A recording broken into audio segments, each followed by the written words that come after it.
Millionaire laughed as Mistress poured wine on his pregnant wife. 3 weeks later, he was on trial.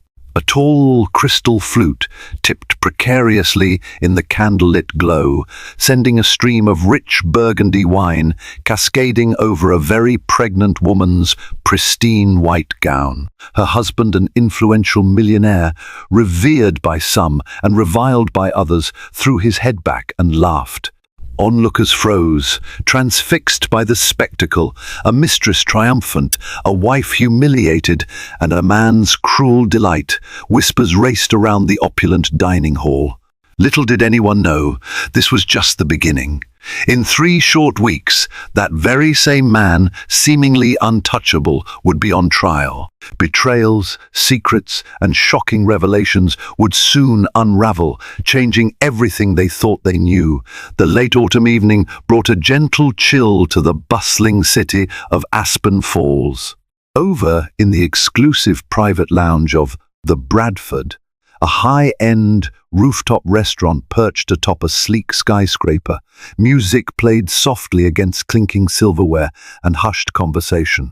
Tables were laid out with pristine linens, the aroma of lemon butter sauce and rosemary roasted lamb floating in the air.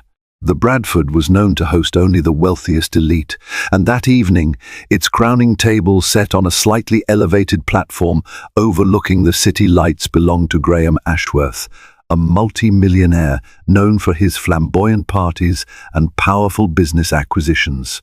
Graham was tall, broad-shouldered, and dressed in a charcoal Armani suit. A single stroke of grey dashed across his temples, giving him the confident air of a seasoned businessman who'd seen too many deals go wrong and many more go his way. Next to him was his pregnant wife, Patricia Ashworth, glowing with that maternal radiance that softened her typical, no-nonsense demeanour. She wore a flowing white evening gown, carefully chosen to accommodate her growing baby bump. They appeared, from a distance, an exemplary power couple. But upon closer inspection, tension simmered. Dining with them were their associates, close friends, and certain local dignitaries. At the head of it all, uncomfortably prominent, sat Veronica Hale, a name that had popped up in tabloids lately, whenever photographers caught glimpses of Graham with someone who was definitely not his wife. Veronica was a striking woman in her late 20s, with fiery auburn hair cascading in loose waves around her shoulders and a slender figure accentuated by a body-hugging crimson gown. Everyone at the table knew the nature of her relationship with Graham. There had been murmurs for months, though the couple continued to vehemently deny everything in official statements. The hush that fell when Veronica stood up to make a toast was unnerving. She raised her crystal flute high, swaying slightly as though under the influence of more than just a couple of glasses of wine. Patricia watched with visible discomfort, her hand instinctively resting on her swollen belly. Veronica leaned in. "Here's to us all," she purred, "and to victory in business, in pleasure, and, above all, in love." Her words slithered across the table. Several guests exchanged uneasy glances. Graham watched her with a slight smirk. He didn't interject to defend his wife or to set any boundaries. Silence lingered. Then Veronica, with a languid, deliberate motion, tipped her glass. Deep red wine tumbled forth, splashing onto Patricia's white gown. Patricia gasped, standing quickly, but her reflexes were slower given her pregnancy. She stared down in horror at the dark stain bleeding across the fabric, her face flaring with shock and embarrassment. Instantly, whispers erupted, but nothing was louder than Graham's laughter as he watched his wife stand drenched and shaking. His laugh echoed in that stifling atmosphere, cruel and self-satisfied. The man who always prided himself on refined decorum was now savoring this humiliation as though it was some grand joke, and as if to punctuate the moment, he took Veronica's hand and kissed it with feigned chivalry, ignoring Patricia entirely. Just like that, with one splash of wine, a marriage's betrayal became more than rumor. It became a public display of power, scorn, and heartbreak. That moment would serve as the night's shocking highlight, yet no one suspected that it would be the catalyst for far more drastic consequences. In 3 weeks' time, Graham Ashworth, who had seemingly everything, would find himself on trial. But for what? That was the question that would haunt every guest at the Bradford, from the waitstaff to the highest echelons of Aspen Falls society. News of the incident at the Bradford spread like wildfire. Guests and staff whispered among themselves, embellishing details. Before dawn, social media posts recounted the spectacle. Graham Ashworth's pregnant wife humiliated. Crazy affair goes public in Aspen Falls. Millionaire's mistress spills red wine showdown. Hashtags soared across Twitter and Instagram. Even local newscasters, starved for sensational society news, found themselves discussing the humiliating confrontation on the morning broadcasts. At the center of this swirling chaos was Patricia, who withdrew from public life almost immediately. She cancelled the next day's appointment with her OB-GYN doctor. Emily Carson moved to a family friend's estate on the outskirts of the city and refused to respond to reporters who camped at her gate. Pregnant and emotionally devastated, Patricia tried to shield herself from the relentless scrutiny. Meanwhile, Graham thrived on the controversy, at least outwardly. He made a show of taking Veronica to flashy events. They were photographed at the Aspen Falls polo match, at the gallery opening for a local artist, and at an exclusive party thrown by the real estate magnate Arthur Lee. In each instance, Graham wore his arrogance as an accessory, flaunting his wealth and ignoring the moral condemnation swirling around him. Yet behind that confident facade, Graham's personal empire was showing cracks. Anonymous threats and blackmail letters began arriving at his home, his offices, and even to Veronica's penthouse. Each contained cryptic messages about secrets from his past and no mention of finances. The tone felt personal, laced with vengeance. Graham quietly hired a private security firm to investigate. It was an unspoken detail that he did not share with Veronica, nor with his associates at Ashworth Industries. Then, one chilly evening, an unexpected visitor arrived at Graham's corporate office, Detective Julian Reyes, a man of meticulous precision with a sharp, inquisitive gaze. Though he wore standard professional attire, there was an undercurrent of quiet intensity in his demeanor. He flashed his badge upon entering. "I'd like a moment of your time," he said calmly. Graham frowned. His mind raced with possibilities. Did this have to do with the blackmail letters, the humiliating scandal with Veronica, or had Patricia pressed some sort of legal claim?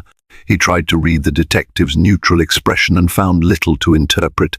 "Certainly, Detective," Graham replied, ushering Reyes into a private conference room.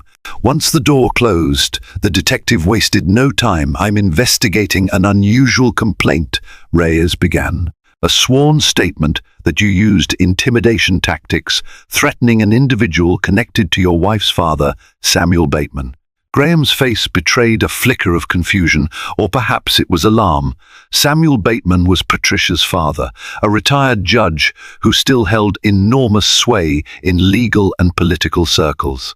Graham had been on cordial terms with him, at least outwardly. He wondered who might have come forward with a complaint.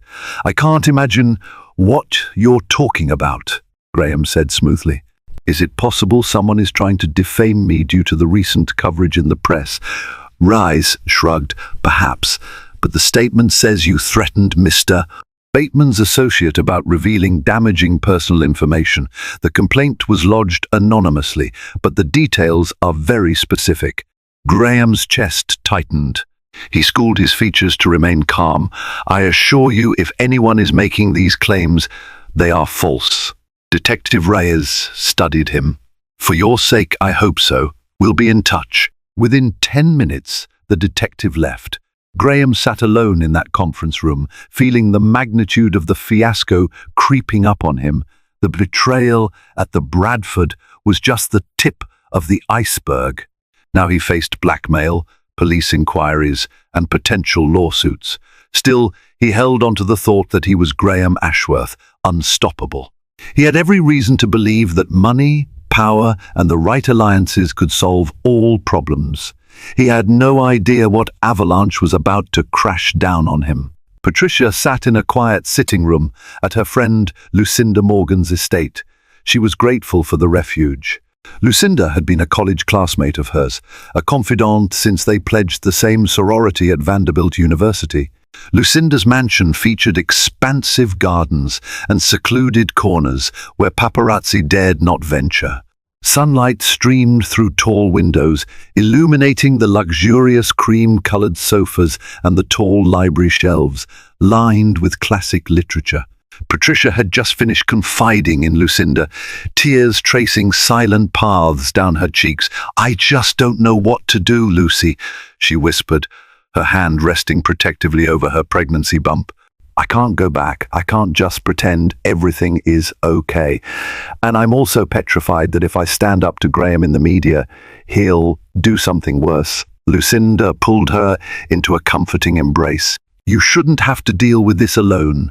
Let your father help you." Patricia shook her head. "You know how controlling he can be. Once he steps in, everything becomes a public trial, literally and figuratively." She sighed heavily. "I'm already a spectacle. He'll make it into a crusade, and I don't have the strength to handle that right now." Just then the door opened. An older man with a slight stoop and kind eyes stepped in. It was none other than Judge Samuel Bateman himself, who had arrived unannounced. "Patty," he said softly, using her childhood nickname, "I'm sorry for barging in like this, but I heard about what happened. There's no way I can just stand by." Patricia exhaled, defeated. "Dad." He walked over, gently took her hand, and sat beside her. "I know we've had our differences. I always thought Graham was a charming businessman, but deep down I wasn't sure he was right for you. Still, it's done. Now, we need to protect you and my future grandchild." Patricia felt a surge of relief. Maybe she had feared her father's influence all these years. Maybe she'd been worried about his controlling nature. But now, with his presence, she felt safer than she had in weeks. Samuel Bateman turned to Lucinda.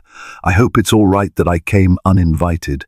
My daughter is in trouble, and I intend to help." Lucinda nodded. "Anything Patricia needs, she knows she can count on me." He turned back to his daughter. "I'm going to meet with my old colleagues, speak with some attorneys I trust. We'll see if there's any legal recourse. Did you know that an anonymous complaint was lodged with the police about Graham threatening one of my former associates?" Patricia shook her head, alarmed. "No, what kind of threat?" "Something about blackmail. We haven't pinned down the details, but it suggests Graham is feeling cornered, possibly something to do with his business dealings. It's time we shed some light on whatever dark corners he's hiding in." Patricia's throat tightened. "Dad, there's something I haven't told anyone." He waited patiently. She swallowed hard. "Graham has. He's been receiving these suspicious deliveries at our house. Large packages, late at night. I questioned him once, and he told me it was none of my concern. Then I heard rumors about suspicious financial transactions overseas." She paused, collecting her thoughts. "I never asked too many questions because I was pregnant, and I told myself I needed to focus on the baby. But I suspect there's something illegal going on." Samuel's expression turned grave. "We're going to find out exactly what that is." His voice carried a certainty that made Patricia realize the unstoppable force that was Judge Samuel Bateman, especially when his family was threatened. She would soon discover that certain lines, once crossed, spiral into unstoppable events that would lead her own husband to a place few would have imagined, the defendant's seat in a high-stakes trial. Across town, Veronica Hale was savoring her new wave of fame. She'd gained thousands of social media followers after the humiliating spectacle at the Bradford, and she was milking the attention. For an aspiring socialite, this was gold. She posted pictures of herself with captions like "living my best life" or "never settle for second place." She rarely mentioned Graham, as though her rise needed no disclaimers. Despite her pride, Veronica was not entirely at peace. She kept glimpsing a silver sedan parked across from her penthouse building at odd hours, its tinted windows giving no hint as to who might be inside. Phone calls with no caller ID, lines going silent when she answered, had become commonplace. She suspected paparazzi or even outraged moralists who despised her involvement with a married man. But the fear gnawed at her that it might be something more sinister. Late one night, as she lounged in her penthouse's open-concept living room, sipping a glass of Malbec, her phone rang. She glanced at the caller ID blocked. Against her better judgment, she answered, "I need to see you," a low, urgent male voice said. Veronica's heart hammered. She recognized the voice. It belonged to Raymond Stark, a private investigator Graham occasionally hired for dirty work. They had crossed paths months prior. "What do you want?" Veronica hissed. "Graham's been paying me, but now he's going back on certain deals. Let's just say I have information about him and about you that you wouldn't want the public to know. I need to speak with you in person." Veronica felt bile rising in her throat. "Are you blackmailing me?" Stark's laugh was cold. "Consider it an opportunity. I'm letting you get ahead of the storm. Meet me at the old train yard on the south side tomorrow night at 10. Before she could reply, he hung up. She stared at the phone in horror, mind buzzing. She remembered seeing Stark rummaging through Graham's personal files once, under the pretense of investigating a competitor. He likely had access to secrets that could ruin Graham or land him in prison, or both. Veronica paced. Should she tell Graham? Her rational side warned that if Graham suspected she was in any way compromised, he'd abandon her or worse, turn on her. She decided she would handle it alone, at least for the moment. Her entire life was built on carefully orchestrated moves, from small manipulations to playing men against each other. She just never expected the game to get this dangerous. By morning she was resolved. She'd go to the train yard. She'd find out what Stark had on her and on Graham. She'd weigh her next steps. If the price wasn't too high, perhaps she'd buy his silence.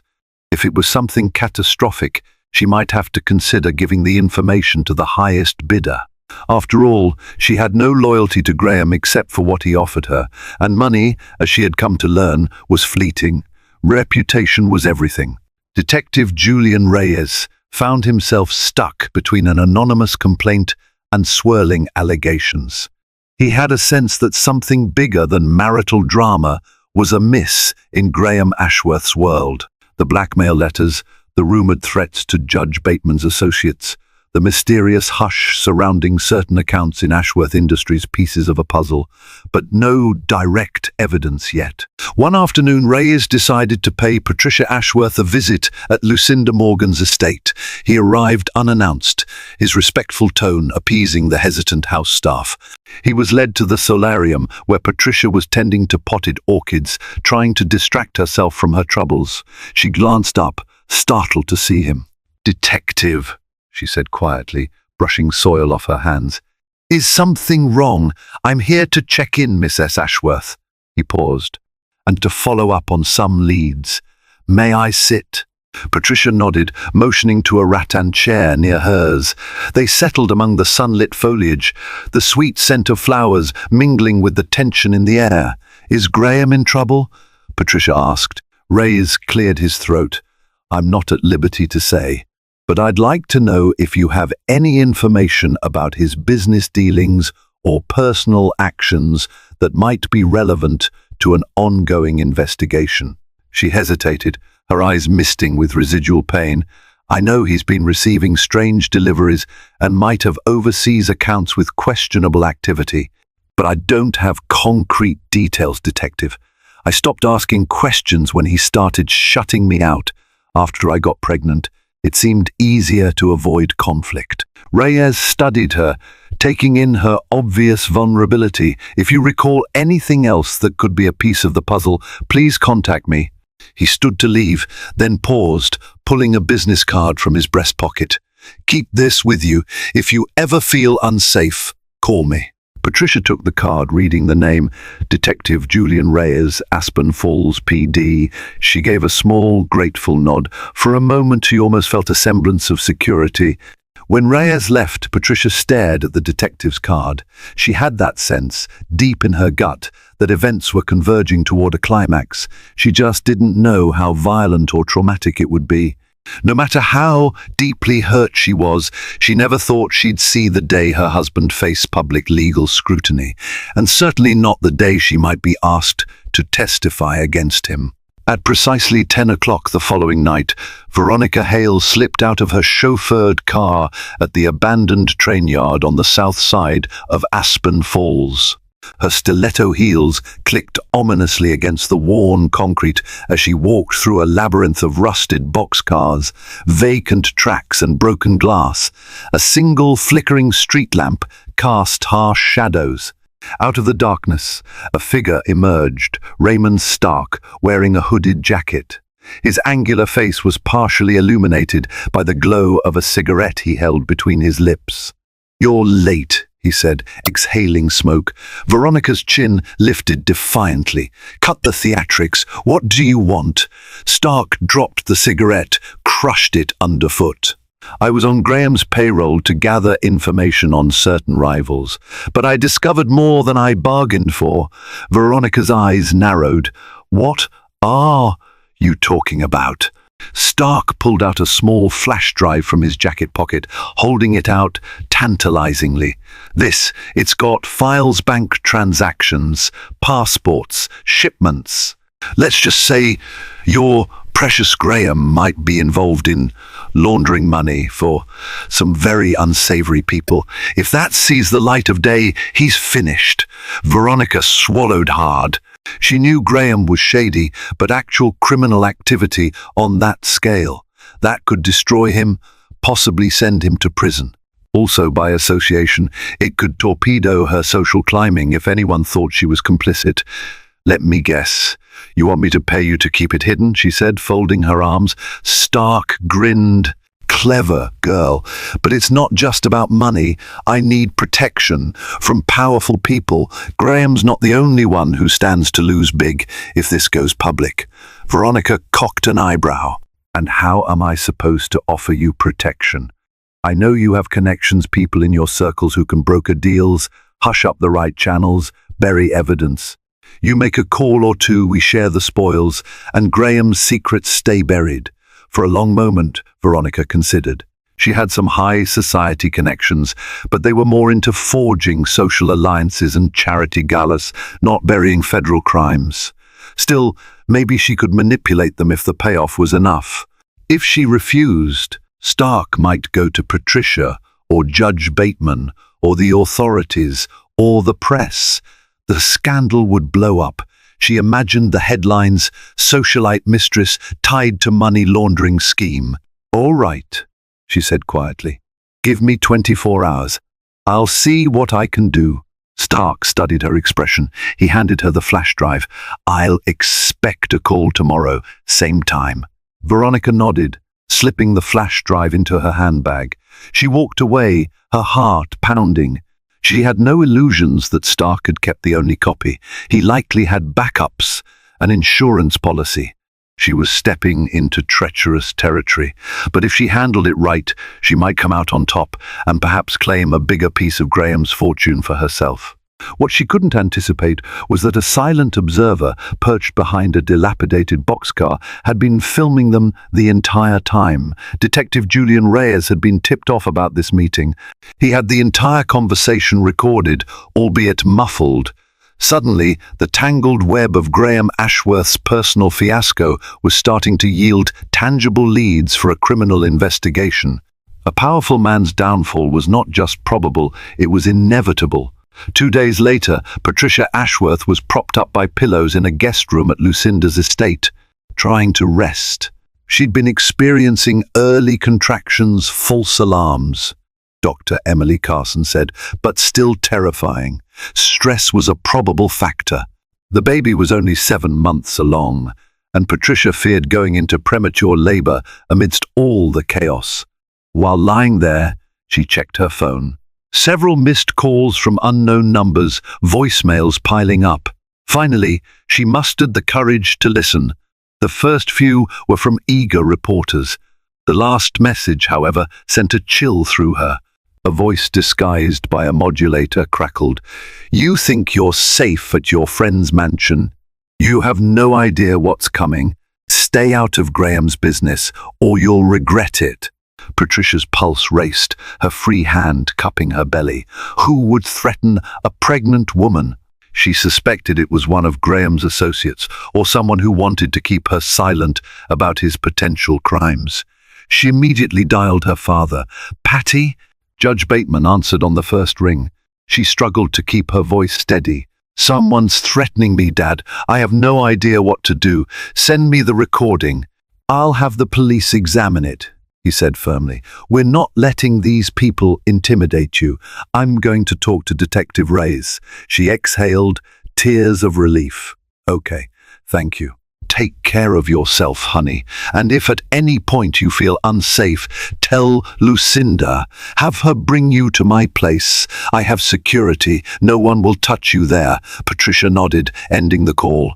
She wondered if she should run away, maybe even leave Aspen Falls entirely. But then a swirl of guilt and anger enveloped her. Why should she be the one to run? She had done nothing wrong. She'd endured Graham's deception, public humiliation, and now this? It was too much. She pressed her hand gently to her abdomen and whispered to her unborn child, "I'll protect you, no matter what." Back at the corporate headquarters of Ashworth Industries, Graham was in a foul mood. Deals were stalling. Board members were jumpy. Investigations lingered in the background like dark clouds. He had fired 2 employees who raised too many questions about suspicious wire transfers. The blackmail letters kept arriving, though none demanded money, strangely. They were more focused on exposing secrets, destroying reputations. One evening, as Graham worked late, his phone rang. He recognized the number as belonging to the chief financial officer, Bernard Elwell.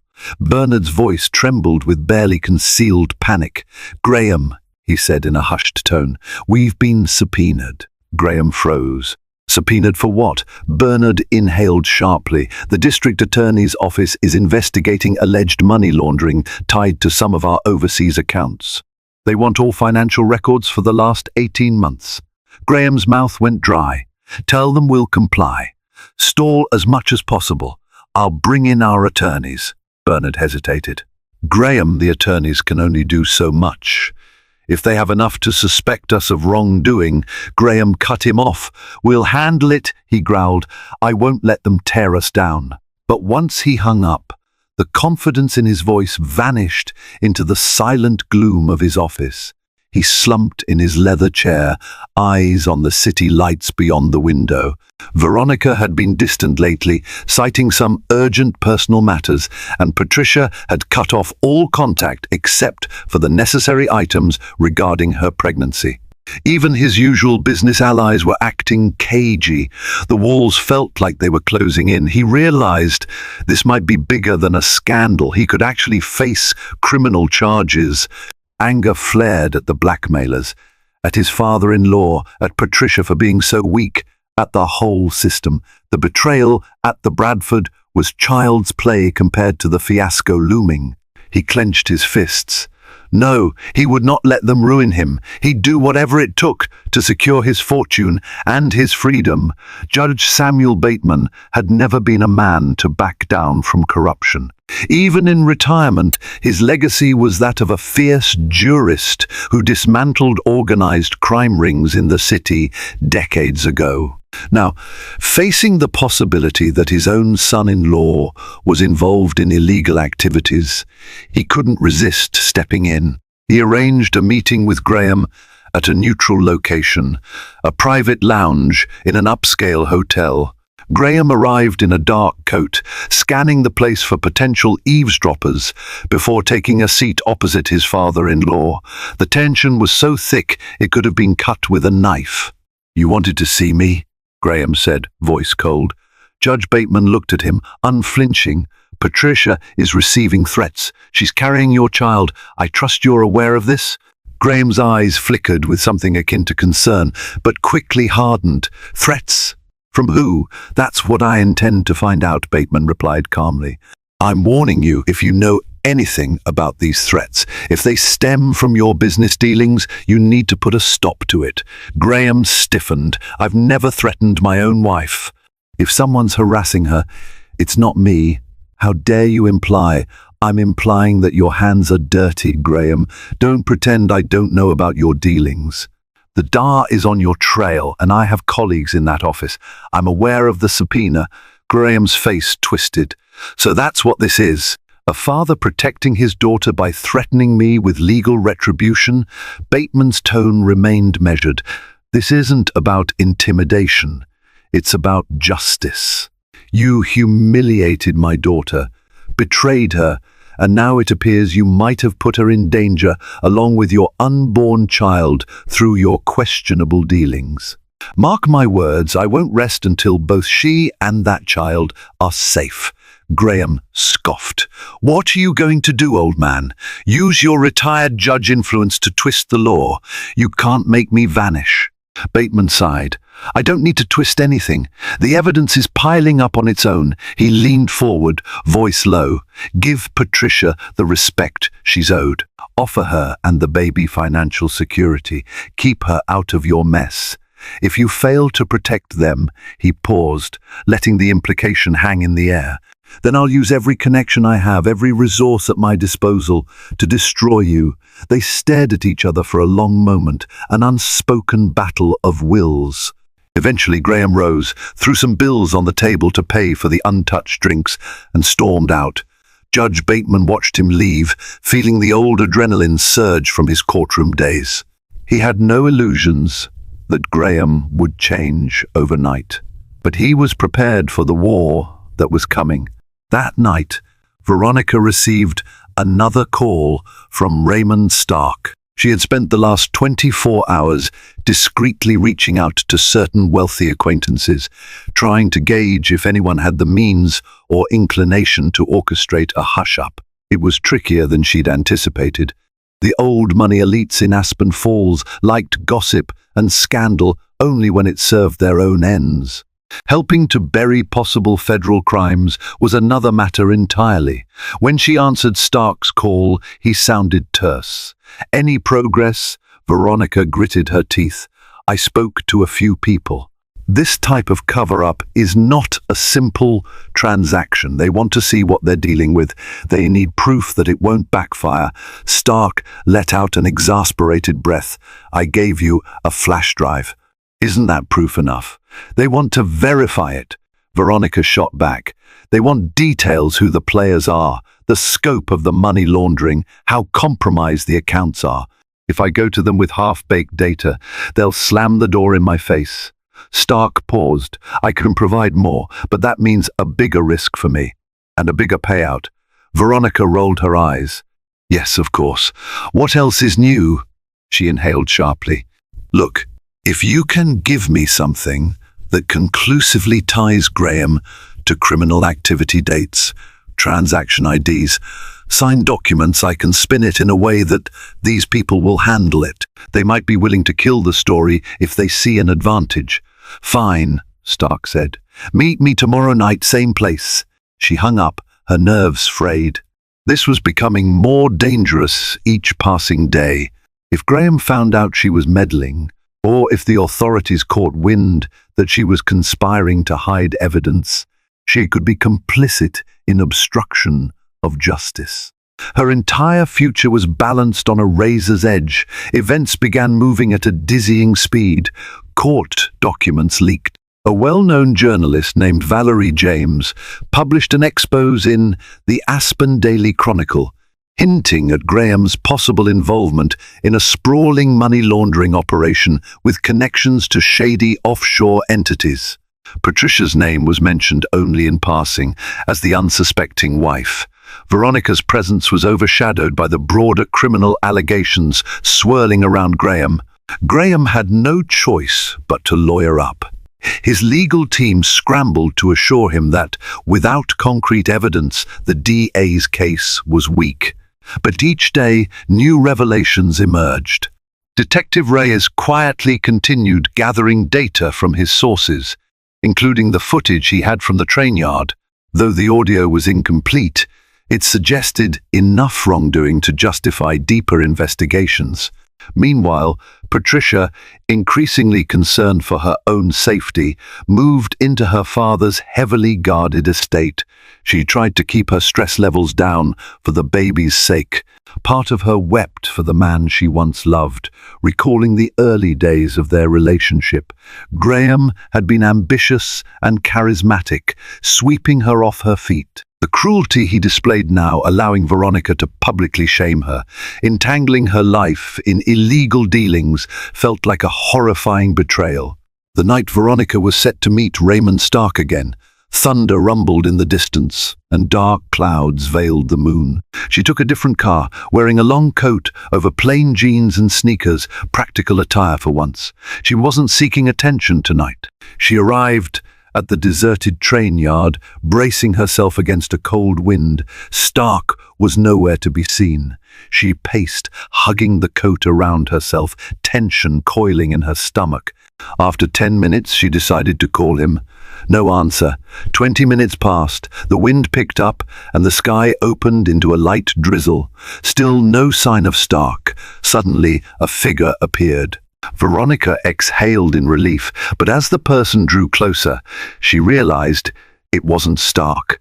It was Graham. Her breath caught in her throat. He wore a black coat, his face shadowed by the faint lamplight. "Veronica," he said, voice low. "Expecting someone else?" She swallowed, mind racing. If he knew about her arrangement with Stark, she was done for. She tried to compose herself. I got a tip. There might be some paparazzi lurking here, trying to get photos of me. I was checking it out." Graham's mouth curved in a humorless smile. "You must think I'm an idiot. I know you've been meeting Stark behind my back." He stepped forward, looming over her. "He's been feeding you lies about me, hasn't he? Trying to blackmail you with stolen files." Veronica forced a laugh that sounded hollow. "Graham, I wouldn't do anything to betray you, I swear." His hand shot out, grabbing her arm with a painful grip. "I thought I could trust you to stand by me, but you're just like everyone else, opportunistic, shallow. You want to jump ship the second I'm in trouble." She flinched. "Let go of me." "You can't treat me like this." She winced, stepping back. "Besides, you humiliated your wife in front of everyone. Let me pour wine on her. This is who you are. If you wanted loyalty, maybe you should have shown some compassion or decency to begin with." Anger flashed in his eyes. The tension escalated, crackling in the damp night air. Suddenly, headlights cut across the train yard, illuminating them. Another car pulled up. Detective Reyes and two uniformed officers jumped out. "Mr. Ashworth, Miss Hale," Reyes called, stepping forward. "Is there a problem here?" Graham immediately released Veronica, stepping back, his face contorting in fury at being caught in such a moment. "No problem, detective," he lied. "Just a misunderstanding." Veronica's mind whirled with relief. She quickly composed herself. "Yes, a misunderstanding," she echoed, though her heart pounded. Reyes studied them both, suspicion evident. He didn't press the issue. "We received a tip about a possible altercation here. Miss Hale, are you sure you're fine?" Veronica nodded, her voice barely steady. "I'm fine." The detective nodded, gesturing for the officers to back off. Graham glared at Veronica, then stalked to his car. Before climbing inside, he turned back, voice laced with menace. "We'll finish this conversation later."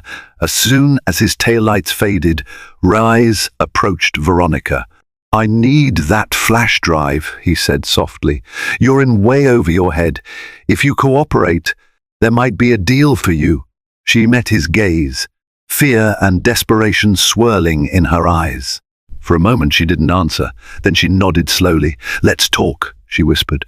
Over the next 72 hours, a flurry of deals and confessions took place behind closed doors. Veronica, spooked by Graham's aggression and convinced the Dow would eventually discover the incriminating evidence, decided to turn over everything to Detective Reyes in exchange for a plea deal or immunity. She relinquished the flash drive, plus a backup link Stark had given her. In so doing, she provided enough corroboration to tie Graham Ashworth to multiple counts of money laundering, conspiracy, and fraud. The irony was that Stark himself never showed up again. Rumors swirled he'd fled the city to avoid retaliation. Others whispered he'd been taken care of, though no one had proof. Within days, the district attorney's office filed formal charges against Graham. A swarm of law enforcement officers descended on Ashworth Industries. Investigators seized computers, financial records, entire servers. The media had a field day. Helicopters buzzed overhead as cameras captured the sight of the once mighty millionaire being led away in handcuffs from his downtown penthouse. Patricia watched it live on television from her father's estate. She felt sick to her stomach, seeing the father of her unborn child in that position. Part of her, still connected to the memory of who he once was, couldn't help feeling sorrow, but another part felt vindication. This was the natural outcome of his callous choices, his greed, and his disregard for anyone's well-being but his own. A swirl of flashbulbs, outraged shouts, and dozens of reporters crowded the courthouse steps. It had been exactly 3 weeks since the night at the Bradford when Graham allowed his mistress to publicly pour wine over his pregnant wife. Now, the dashing millionaire found himself in a dark navy suit, flanked by his defense attorneys, heading into the grand marble courthouse to stand trial. The charges ranged from financial crimes to intimidation and conspiracy. Judge Bateman sat in the gallery, not as the presiding judge, but as a spectator, supporting his daughter. Patricia was also there, her pregnancy more pronounced, her face drawn with anxiety. She was due in 2 months, and the stress of testifying loomed over her, though for now she was spared the ordeal. On the other side, Veronica Hale walked into court separately, escorted by law enforcement. She was a key witness for the prosecution, exchanging her cooperation for legal leniency. When the bailiff called the court to order, all eyes turned to the front. Seated beside his legal team, Graham Ashworth maintained an air of barely concealed fury. This was the day of reckoning, a spectacle for all of Aspen Falls. The trial was expected to last weeks, but even from the opening statements, it was clear how devastating the evidence was.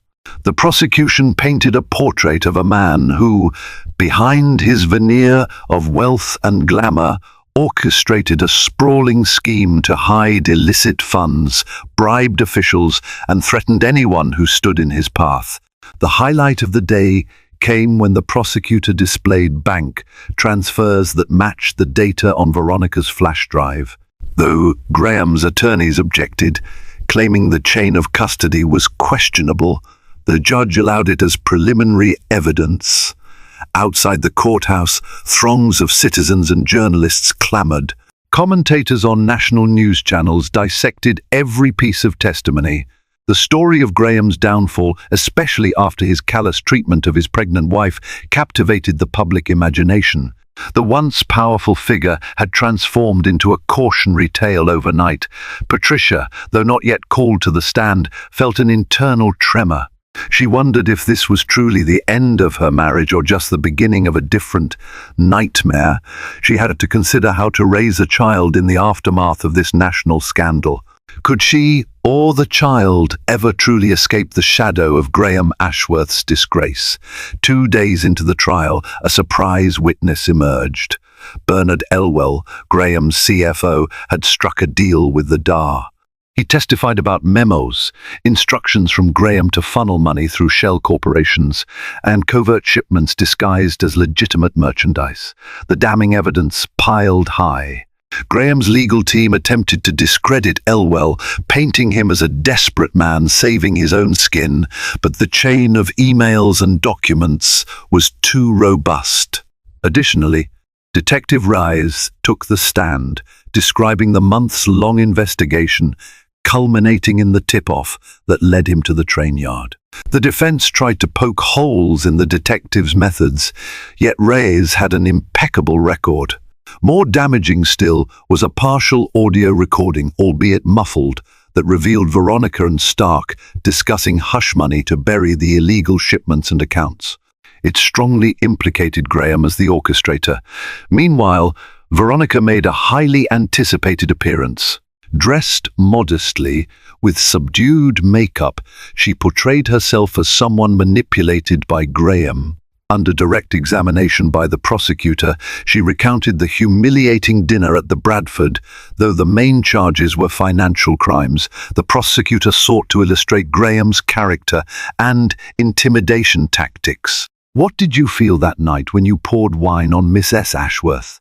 the prosecutor asked. Veronica lowered her gaze, feigning regret. "I felt confused, pressured." Graham. He was laughing, egging me on in his own way.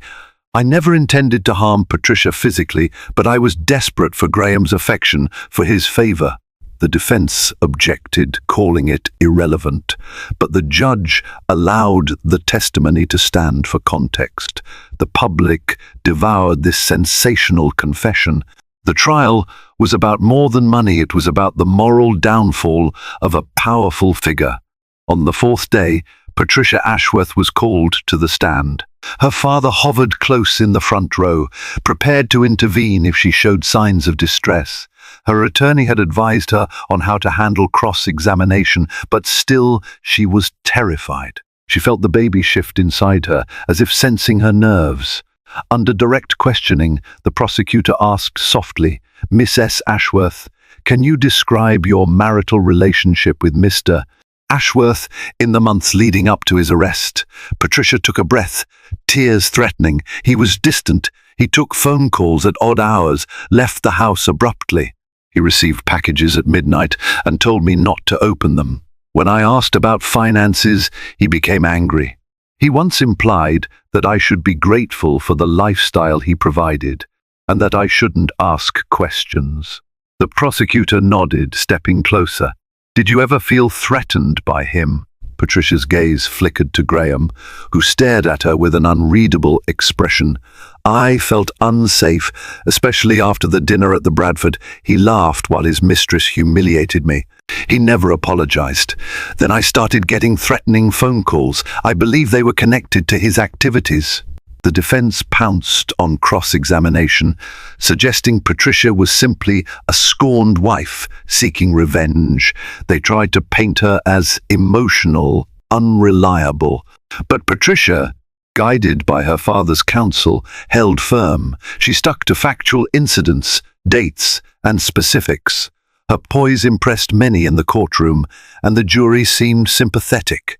Graham watched her intently, a storm brewing in his eyes. Patricia's measured testimony, combined with the avalanche of financial evidence, deepened the hole he was already in. The trial stretched on for 3 tense weeks, capturing national attention. Finally, the jury returned with a verdict: guilty on multiple counts, including conspiracy to commit money laundering, fraud, and intimidation. Sentencing would follow, but Graham Ashworth, once the toast of Aspen Falls society, had been judged by a jury of his peers. Patricia, sitting beside her father, quietly wept, an emotional release after the stress of the trial and the looming prospect of raising her child amidst scandal. Judge Bateman laid a hand on her shoulder, offering silent support. Veronica Hale, indicted as a conspirator, had negotiated a deal that would require her to serve community service and pay heavy fines, but she avoided jail time in exchange for cooperating. She left the courthouse with cameras flashing, her social ambitions in tatters. As Graham was escorted out of the courtroom in cuffs, he glanced back at Patricia, and for a moment his mask of arrogance cracked. One might have seen regret flash across his face. Perhaps for the child he would not see grow up. Perhaps for the betrayal he inflicted, or for the life of wealth and freedom he would soon lose. Or maybe it was only anger that his carefully constructed empire had collapsed. Regardless, he said nothing, and the doors closed behind him. A month later, Patricia Ashworth gave birth to a healthy baby boy, Samuel Graham Ashworth, named partly in honor of her father, yet carrying the shadow of his father's legacy. Patricia devoted herself to motherhood, determined to provide a stable environment filled with love and integrity, despite the publicity swirling around their name. She and her father set up a trust fund to ensure the child's future, independent of Graham's tarnished fortune. Veronica Hale vanished from Aspen Falls' social scene for a while, rumor stating she had fled to Europe to escape the shame. There were murmurs she might re-emerge with a new identity or try to claw her way back into the limelight. But for the time being, her reputation as the mistress who poured wine on a pregnant wife, embroiled in a criminal empire, was too toxic to overcome. Detective Julian Reyes received a commendation for his perseverance in investigating the Ashworth case. He went on to tackle other high-profile cases, forever shaped by the lesson that behind wealth and glamour, darkness can lurk. And so the story of Graham Ashworth, laughing as his mistress poured wine over his pregnant wife, only to face trial 3 weeks later, became a modern parable in Aspen Falls. It underscored how quickly fortunes can change, how betrayal can ignite unstoppable consequences, and how, in the pursuit of money, morals and decency can be lost. But it also revealed that justice, though often delayed, can find its way through even the murkiest labyrinth of lies. The shocking journey of Graham Ashworth's downfall began with a single moment of callous laughter and culminated in a courtroom where the power he once wielded meant nothing. We witnessed the unmasking of hidden crimes, the heartbreak of a betrayed wife struggling to protect her unborn child, and the desperate schemes of a mistress driven by ambition. In the end, justice claimed its due. Graham, stripped of his illusions, found himself behind bars, leaving Patricia and their newborn son to rebuild a life free of his corruption. This story serves as a cautionary reminder of how arrogance, greed, and betrayal can unravel even the most charmed life. If you found this real-life drama novel gripping, please like, share, and subscribe to our channel. Let us know your thoughts in the comments and stay tuned for more riveting tales that prove truth can be stranger than fiction.